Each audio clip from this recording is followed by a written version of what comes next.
Il aura fallu 51 jours à Emmanuel Macron pour trouver un successeur à Gabriel Attal au poste de Premier ministre. Son nom, Michel Barnier, 73 ans, vétéran de la droite et membre du parti Les Républicains.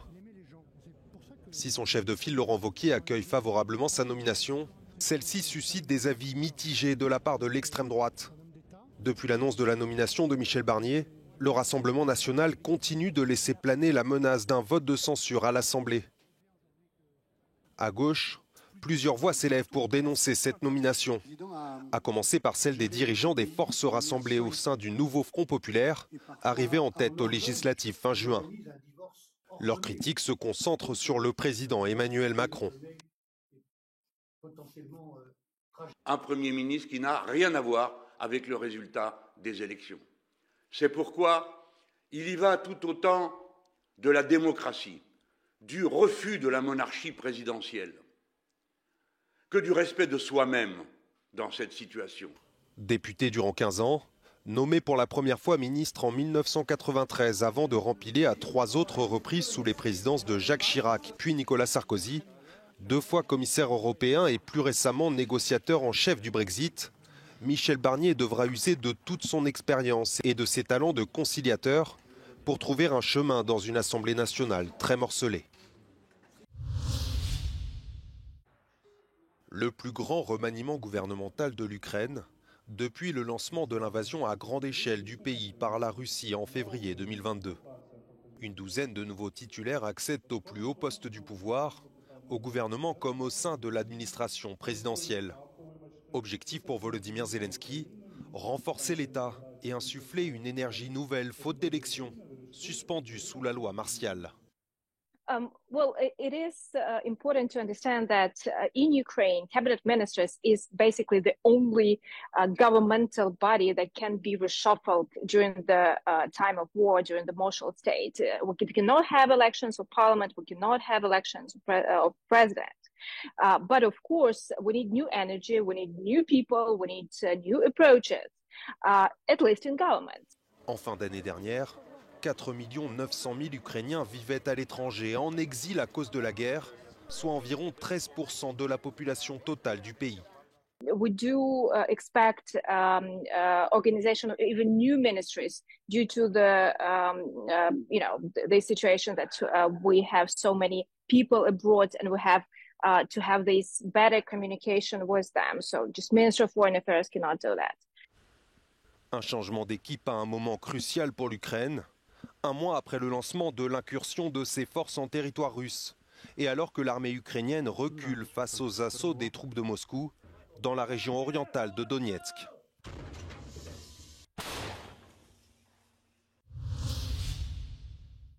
Il est le candidat de Rome à la Commission de Bruxelles. Ministre des Affaires européennes du gouvernement Meloni, Raffaele Fitto est l'une de ces rares figures reconnues pour son sérieux et sa compétence, notamment saluée pour sa gestion du plan de relance européen post-Covid, malgré d'importants retards. Ex-eurodéputé au sein du groupe ECR, eurosceptique, Raffaele Fitto, membre de Fratelli d'Italia, compte parmi les fidèles de Giorgia Meloni. Fitto è preparatissimo per questa posizione, ha l'esperienza, le capacità e straordinari risultati raggiunti proprio in questi anni sul PNRR. È sicuramente la persona più qualificata e credo che sarà anche probabilmente il commissario europeo più qualificato tra tutti quelli dell'Unione Europea. Mais Fitto devra faire face à plusieurs oppositions. I liberali già hanno messo le mani avanti dicendo a noi questo candidato non piace. Lì dipenderà anche molto da quanto i popolari lo proteggeranno, perché è chiaro che anche i candidati socialisti e liberali avranno a loro volta bisogno dei voti dei popolari. Quindi se i popolari lo proteggono con grande forza, allora ovviamente ha più chance. Però è una partita aperta, secondo me non facile. Une nomination de Fitto au poste de commissaire européen constituerait un atout de taille pour Rome. Quando Meloni ha giocato la partita europea fra fine giugno e luglio è stata molto criticata dall'opposizione in Italia perché secondo l'opposizione si era messa in una posizione marginale. Se oggi lei torna con una delega importante e una vicepresidenza esecutiva, può dire all'opposizione: non avete capito nulla, avete sbagliato tutto, io la partita l'ho giocata e l'ho giocata bene. Selon le journal allemand Die Welt, Raffaele Fitto pourrait se voir confier le poste stratégique de vice-président de la Commission en charge de l'économie par Ursula von der Leyen. Il ruolo di vicepresidente consente a Fitto di stare su tutti I temi. Il ruolo di delegato al PNRR consente a Fitto di fare gli interessi dell'Italia, che è il migliore e il maggior beneficiario dei fondi del programma di Next Generation EU. Se avesse anche l'economia, ripeto, se avesse anche l'economia, avrebbe un grande peso sul tema del governo del patto di stabilità, che interessa molto l'Italia. La présidente de la Commission devrait présenter la composition de son équipe d'ici la fin de semaine.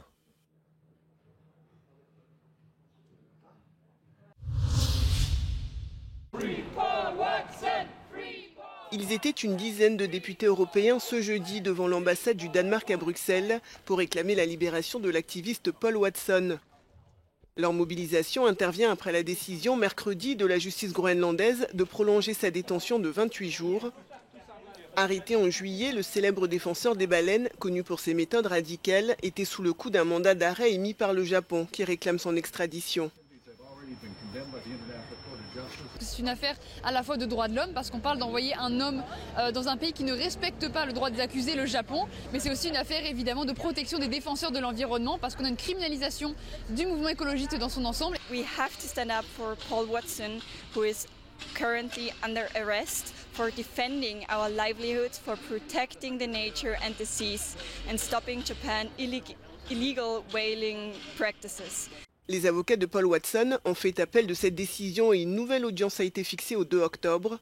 En coulisses, la diplomatie s'active pour éviter une extradition vers le Japon, où le militant de 73 ans encourt une peine de 15 ans de prison. La France a notamment fait savoir qu'elle suivait cette affaire et était en contact avec les autorités danoises.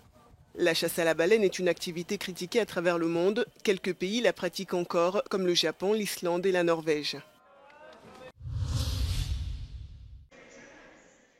En 2025, les ressortissants britanniques qui voudront se rendre dans un pays de l'espace Schengen devront effectuer des formalités pour obtenir une autorisation de voyage, une conséquence du Brexit qui suscite l'exaspération de certains Britanniques. As a mother with 2 small children, travelling is always a bit of a pain at the best of times, and it's disappointing to have another additional hurdle. Lors du référendum sur le Brexit en 2016, ce couple londonien a voté en faveur du maintien du Royaume-Uni dans l'Union européenne. Well, I was a staunch Remainer, so I guess it's just another slightly disappointing hurdle that we're all having to face in our ability just to feel like we can be freely part of Europe. But again, it's a reality of what happened with the vote back in 2016, I suppose. As the dust continues to settle, many who were against Brexit are seeing the changes they anticipated. From 2025, British travellers will need a visa, known as an ETIAS, to visit most countries in the EU Schengen area. The new system requires an online application, a fee, and biometric checks at borders. So will this complicate travel, and could it impact tourism in Europe? Cette autorisation de voyage d'une durée de 90 jours s'appliquera à une soixantaine de pays et coûtera 7 €.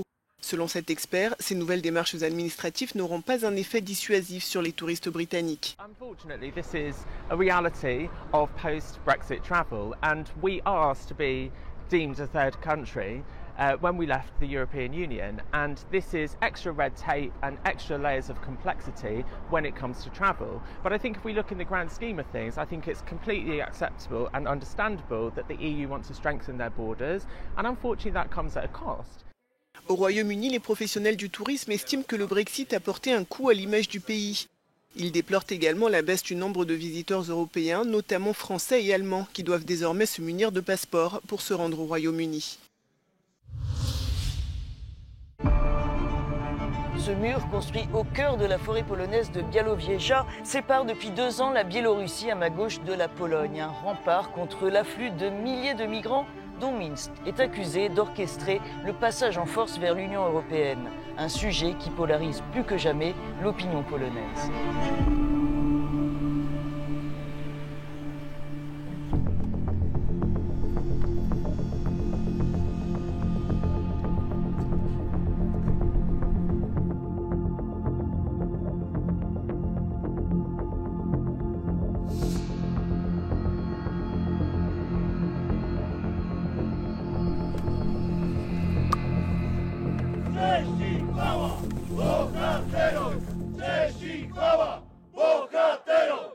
Zależy nam na bezpieczeństwie naszego kraju, przede wszystkim naszych rodzin, naszych wartości, które Polska ma.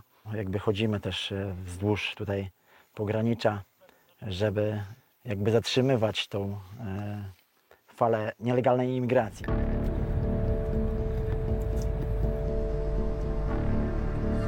A jeżeli chodzi o Pani nagrywanie, nie wyrażam swojego nazwy.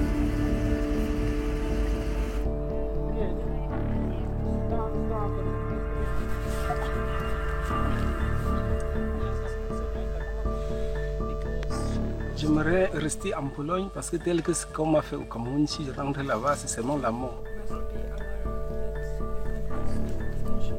Jeśli nie będzie woli przyjęcia tych wniosków o ochronę międzynarodową, no to wtedy niestety zostaną odstawieni do linii granicy i wyparci na Białoruś. Ale mam nadzieję, że do takiego scenariusza nie dojdzie.